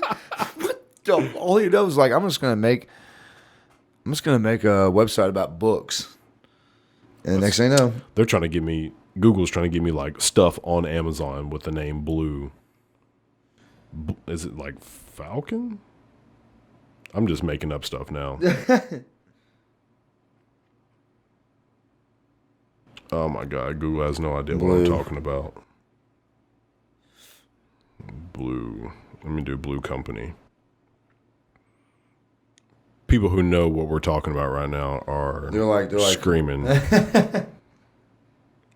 Oh well. But yeah, Amazon has some company that they deal with like it's almost like I guess like a SpaceX or something like that. But they have it in Huntsville, and there's just a lot of stuff coming out to Huntsville. Like all the government contracting companies like Boeing, Northrop Grumman, all that kind of stuff, they're all in Huntsville, Alabama. They say it's like the #1 technology city, the fastest growing technology city in the whole country. okay. Yeah. So they have a SpaceX. They don't have I don't think they have a SpaceX, but they do have like I said just NASA in general, and then a Redstone Arsenal. What was the significance about that again? It was like the first private owned. Yeah. Like They just launched yesterday, or was it? it's recently. It was recently. It was like sometime this week. I remember Yeah. watching some live stuff for it. But they like nobody had ever started a company that was dedicated to space stuff. And Okay. so I think I was reading an article or listening to Elon Musk talk about something, but so apparently he started PayPal, and That's what Elon Musk did? yeah, That's what he's famous you for? didn't know that? I did not know that. I did Yeah. not know that. So Elon Musk started PayPal, and then I guess he just got tired of it and sold it for like $100 and something million, and then $100 and then he used that money to start SpaceX. Okay. Yeah. Yeah, I don't know why I didn't think about that. Like, Yeah. I forgot. I completely That dude forgot. has like, if you get the chance, I don't know if he has a book or what, but definitely read up about his life because it's pretty interesting. Like the dude, he's from South Africa, and he said that he like played with computers and like video games and stuff as a kid, and then he just always found that kind of stuff interesting. And then he moved to America. No, I think he moved to Canada first. He moved to either America or Canada first, and then he ended up going to college in America or Canada. But anyways, he said at one point he was trying to live as cheap as possible. So he was living off of like hot dogs, ramen noodles, and stuff like that. He was just trying to see like how far he could get by with like living as cheap as possible. And I was like, this dude from a younger age. Now was he's, like, Elon Musk. Though. yeah, right. With SpaceX. Have you heard that he's trying to like get rid of all his like possessions and stuff like that? No, what? Yeah, he's like selling all of his houses and like selling all of his stuff. Him and his family are just going to rent a place. And he said he was feeling attacked by people because he's a billionaire. Like he felt as if people were saying because he has all this stuff, that's why he lives, however he lives. And I was like, well, yeah, he's a billionaire. Yeah, I mean, if I was a billionaire, I'd be like, well, I don't really give a shit what people think. Exactly, right? I'm just gonna go, whatever. Yeah, I think he said he felt attacked or whatever. So he has decided, or he might have felt weighed down as well by the possessions. And somebody like him, he's always doing stuff. He's got the boring company, like they're making those tunnels and stuff like that. Oh yeah. He's got SpaceX, he's got Tesla, he's got all this kind of stuff. So I think as well, on top of him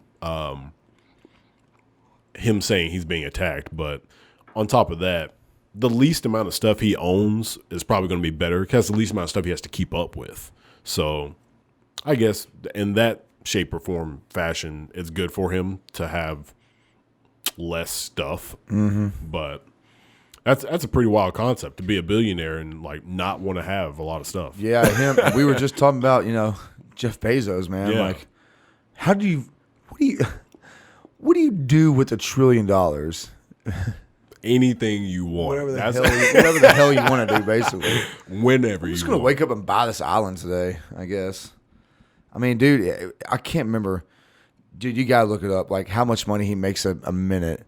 It's like $11 million a minute or something like that. Oh my god! It's something like that. I know he makes like, I think it's $3,200 a second or something like that. I couldn't imagine. What do you do? I gotta look it up. But I wonder how much. Like, I'm positive he lives a lavish lifestyle. So I wonder how much he's actually spending of that money. Okay, right now he's at 144.9 billion. And all he did was say, oh, here it is. Oh my God. It was $132 billion, meaning it rose to $33 billion. If you buy the difference, he makes $275 million a day, $11.5 million an hour, $191,000 a minute, and $3,100 a second. Dude. $275 million a day. That's more than people are making in lifetimes. Dude, 11 million is more than people. Oh my God. And they said he's like projected to be the first trillionaire in like by 2026 or something like that, or. That's so crazy. I know, what's her name? I just saw this. Kylie Jenner. She's supposed to be I think they had her listed as a billionaire, like they call her self-made billionaire or whatever. Oh yeah. Even though her fame is from her family. Yeah, but she's not. Yeah. Strange, but anyways, so they said that her accountant had like forged some numbers in their taxes, so it brought her net worth down to astronomically to like 900 million. But oh my God. But I just thought that was weird. Like that's what we're making a big deal is. I think her being a billionaire or not. Who is me and my buddy at work were talking about this the other day. Who is it that's like that's like the richest rapper? Isn't it Kanye West right now? I know Jay-Z has been up there. Oh yeah, I think because he's got a lot of businesses. But I mean, Kim and Kanye are like, I mean, I guess technically if Kanye's married to Kim, whatever Kim is worth as well. True. Combined. I know he's technically a self-made billionaire. Yeah, Kanye does a lot. Jay-Z has a lot of money because Jay-Z, I think, owns or did own, like co-own a basketball team. I don't know if it's the Brooklyn Nets or it's some team, I think on the East Coast.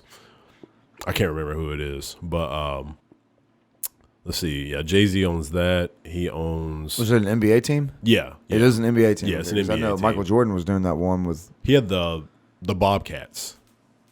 But Sorry, they were just a college team, right? They're now the Hornets, though. Oh, no, God. yeah. It's it was the Charlotte Hornets or the New Orleans Hornets, I think something Charlotte like that. Hornets. Then they became the Charlotte Bobcats. I think that's when he bought them, and then now they're the Hornets again. But I think they're the Charlotte Hornets. I'm pretty sure they moved cities. I'm not positive, but I'm pretty sure they moved cities. But yeah, Jay-Z, I'm pretty sure he co-owns a basketball team. He's got I think he has The Rock is like his label. He always does that. That's his like music label. Oh yeah, because the Illuminati. I forgot about that. He's got so much stuff, and and then what's his name? Dr. Dre.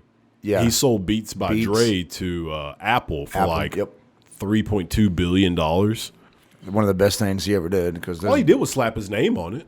Yeah, that's it. It was a headphone company that he invested in, and then just slapped his name onto the company. That's what they were small. They were a small company at first, or whatever it was, and he was like, "Oh, I see potential in this, but I want to put my name right there." Do you know who Jimmy IV is? Who? Jimmy IV. You being a music person, I would definitely look into him. So he, I think he does production, like producing music and stuff like that. But he's also, I believe he's also a manager. But he manages like a ton of people. I think he's mainly in the rap industry. I might be wrong. This might be the wrong story, but I remember hearing a story that he worked for like this studio, and they needed him to come in on like Thanksgiving or something like that. And he was like, I don't want to come in. I'm with my family and stuff like that. I think he was in college or something. And they were like, trust us, you really want to come in. And it was like a famous band like Aerosmith or something like that were recording in the studio. And Jimmy IV like got to work with them just because he showed up. That's awesome. Yeah. Did you say Jimmy IV? Yeah, Jimmy IV. Let me look him up and show you. I mean, he's a much older guy. But Jimmy IV. He's one of those guys that's like behind the scenes in the music industry that like most people don't know who he is. There he is. Jimmy Iovine, American entrepreneur, record executive, media. He's the co-founder of Interscope Records. Okay. That's awesome. Yeah. That's why he does a lot of rap stuff. Him and Dr. Dre are like Eminem that. And all that probably. Yeah. Yeah. But he actually, I think there's a documentary on both of them, and I think Jimmy told Dre, he was like, you should invest your money into stuff that you do, like headphones or something like that. And so that's when he had bought that, he was like, company. Okay, I guess I will. I don't have anything else to do, you know. And now he's a billionaire because of that. I wish someone would give me that advice. Right? You should invest you should do, whatever it is. I'm like, just slapped his name on that. That's crazy, man. Well, I told you about the live streaming. That chick making that much money live streaming. $80,000. So yeah, I mean that's something that I don't know. I hope it continues to pop off for musicians. Like even when we're having concerts, like it might not be feasible for y'all to have to do a concert at a certain time.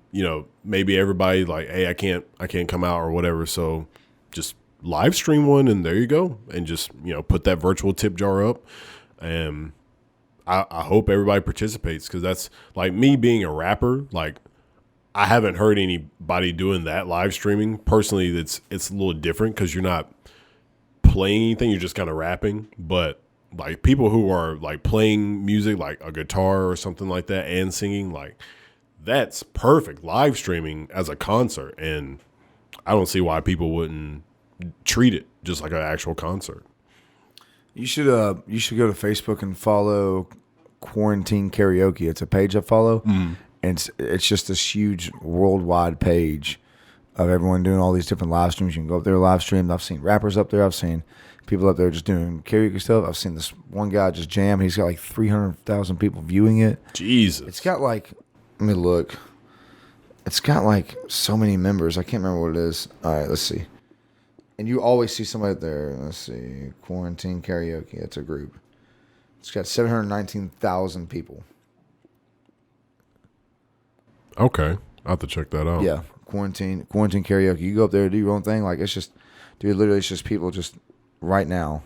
And like let it go, like singing, they're just hanging out. Like, that's wild. It's beautiful, dude. It's just all these people being who they are, and just like they're doing art projects together. Interesting. Yeah, dude. Like some people just do like makeup, and or just jam on the guitar, or someone will be like, "Hey, come hang out with me and let's sing while I play video games or whatever." Yeah. And it's just like 300 people watch it at one time. So definitely look into that, dude. That's how technology, like, people want to complain about people being on their phones or on the computer too much. Like, that's how people are making their money. That's how people are getting banked. When I'm out with my friends, I mean, I might get on my phone every now and then, but most of the time I'm sitting there hanging out. You know, I try to stay away from my phone as much as I can, but it's almost like it's another attachment to me. Yeah. But that's because I feel like I'm always on the go. Like whether I'm writing down something for a song, or I'm talking to somebody in one of my bands, or just talking in general. I guess just or like keeping up with live streams and hashtags and stuff like that. I get the weirdest people like slide my DMs on Instagram. Really? Yeah, I think I'm pretty sure they're robots. I don't have any. I only have like. I think I have real people. Yeah, it's like I think I have close to 2,000 people on Instagram, and that's organically, man. And I was reading about that the other day. I was like, you can buy followers. Yeah. But I've seen it. So I've seen what happens with this is that what small companies do is they buy the first 5,000 apparently. Yeah. Those Russian bots.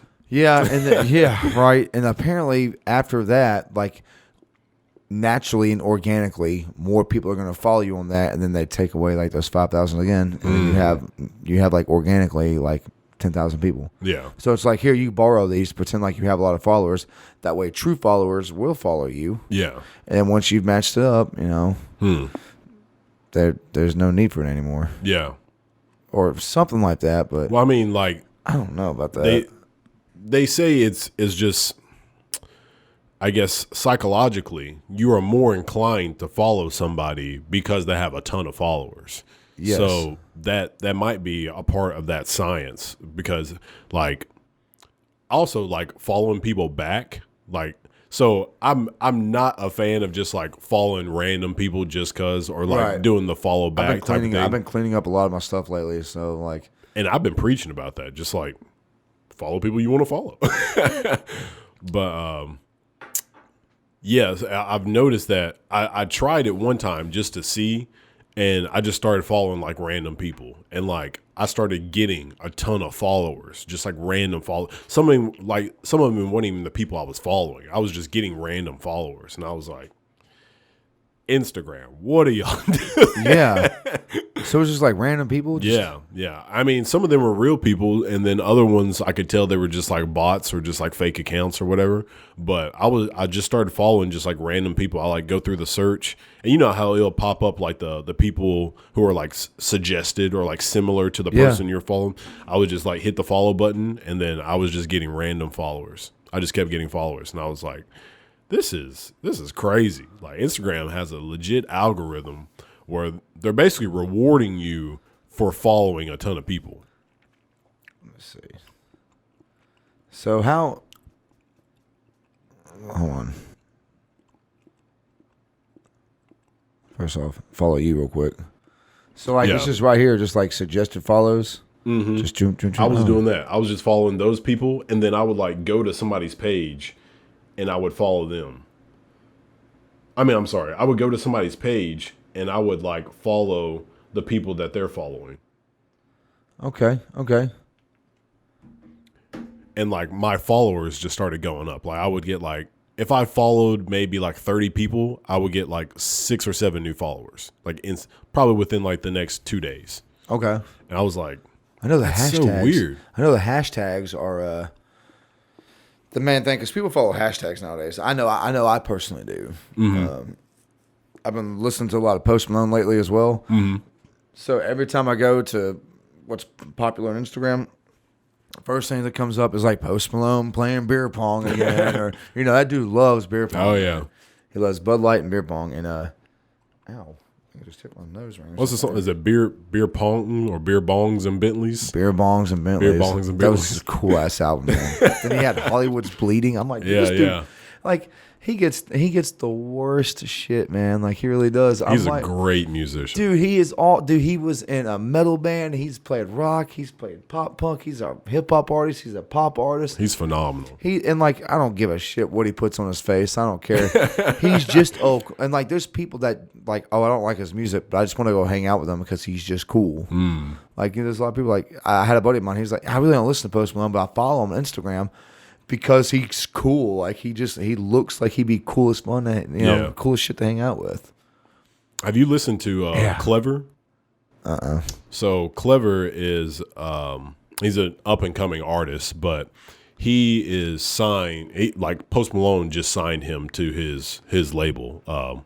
What are they called? Republic Records. Okay. Post Malone just signed him, but so Clever is from earlier when I was talking about Gadsden, Alabama. That's where Clever is from. Okay. And he is with a group.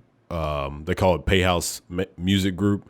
It's a guy named Carlton Banks, and London Blue makes beats, and then Carlton Banks directs videos. And so they started a Payhouse Music Group, and so Carlton actually manages Clever.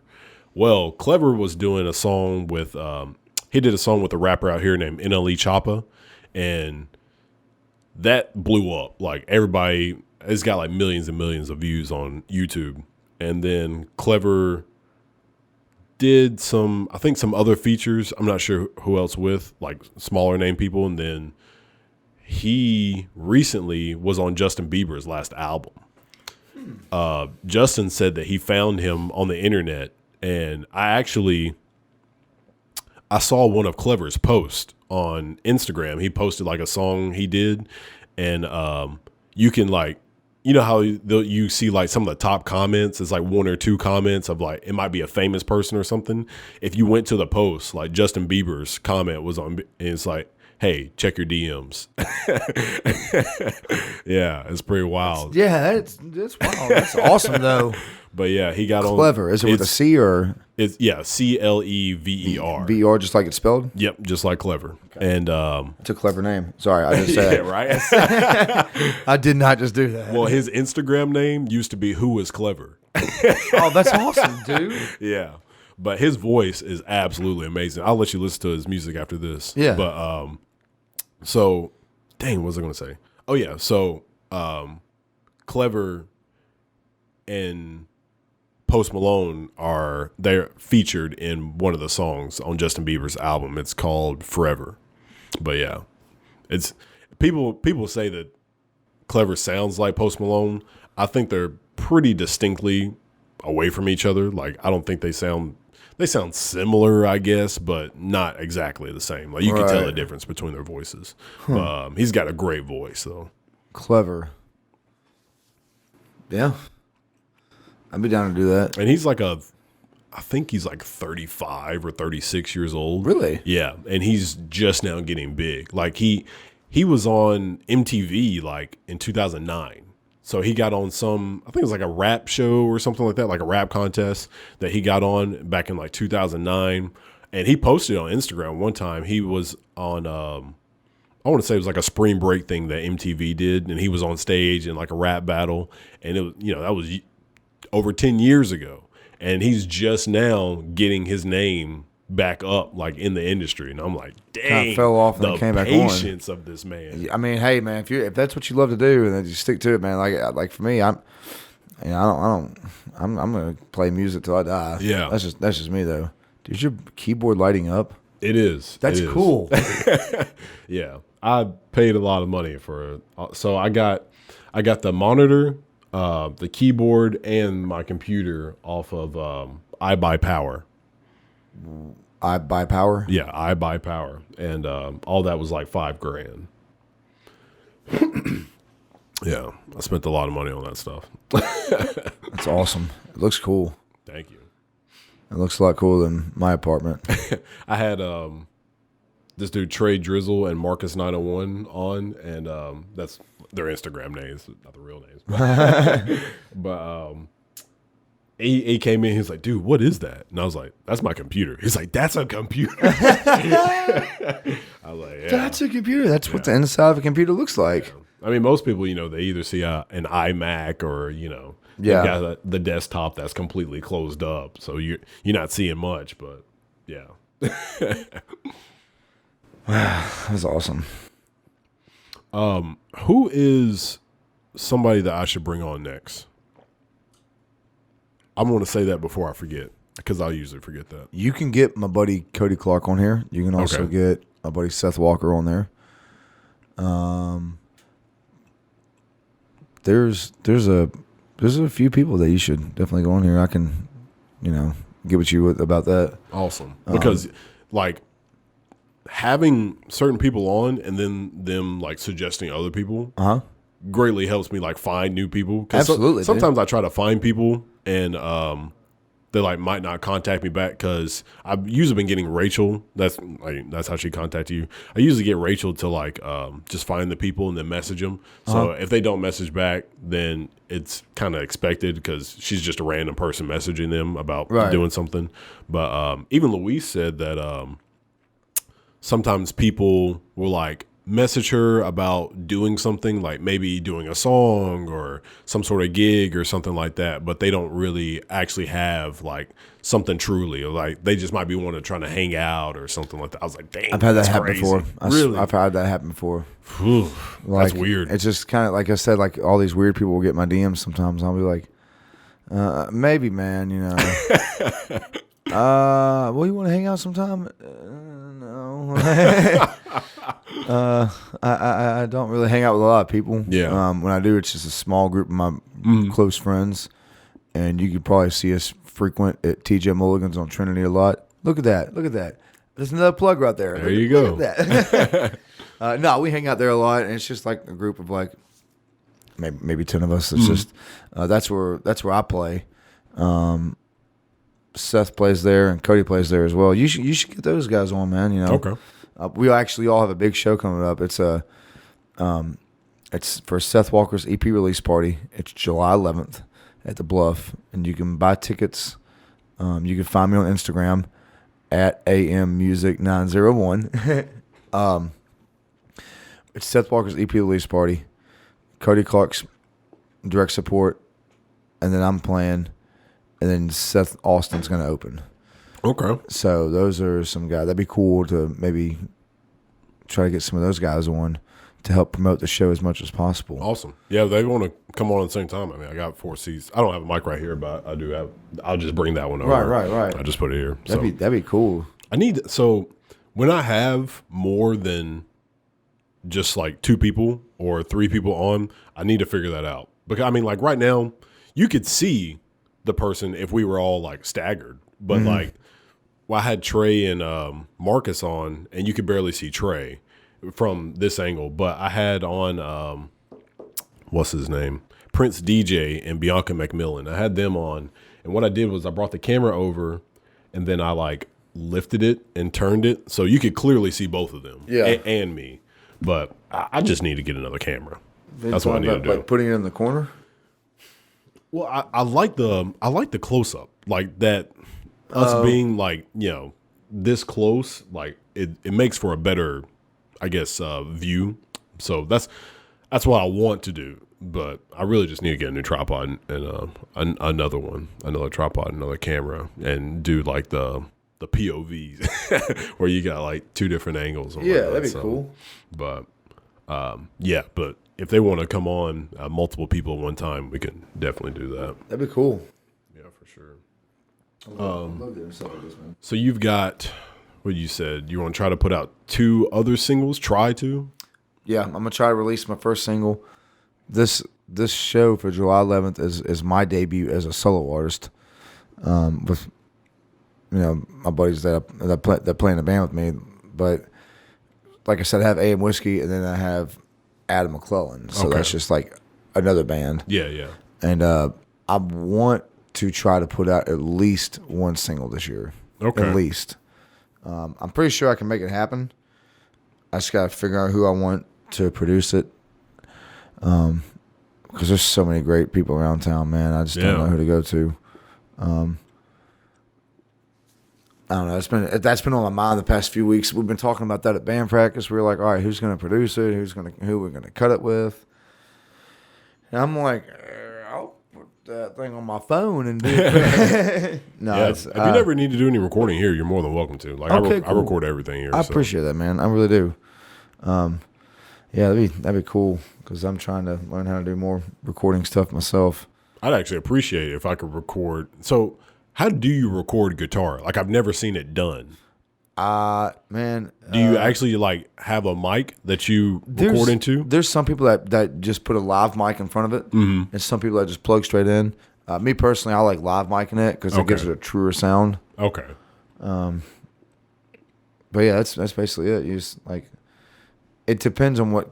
I guess it depends on what type of guitar it is. Like I play a Martin, so I want to get the true sound of a Martin out of it. So just putting it live up to the hole and like you put like one where like I can't remember where. Yeah. I can't remember where, but yeah, I'd love to come record, man. Just hang out and just whatever. That's something I'll always give people the opportunity to do because I've got the equipment, so might as well just allow people to come do it because it's not every musician is flowing with money, and the studios can get expensive.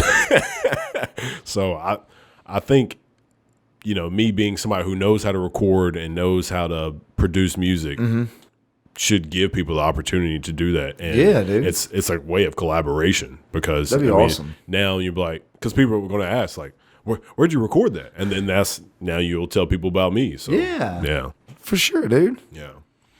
Well, all right, man. It's been great having you on. Thanks so much for having me, dude. I really appreciate this. I know you did some plugs earlier, but you're more than welcome to tell everybody anything else. Please. All right. So please follow AM Whiskey on Facebook. Give me a follow on YouTube and Instagram. Again at AM Music 901.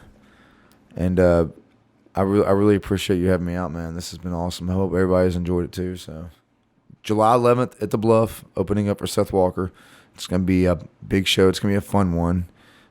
He's been prepping for this EP for a while, so he's pretty excited for it to come out, and I'm excited for him too. I'm excited for everybody playing that show. It's just gonna be a good time. So that's the next show coming up, if Armageddon ends by then. So awesome. All right. Well, thank you for everybody tuning in, and see you next time. Hey everyone, thank you for tuning in to the podcast. And if you would, hit the subscribe button. The subscribe button allows you to, subscribe to the podcast. And if you give me a like and give me a comment, that would help out as well. Commenting allows you to have a conversation with me, and liking it allows me to know that you actually like it. And if you dislike it, hit the dislike button twice. That's a real help out for me. So comment, like, subscribe, and let's keep it rolling.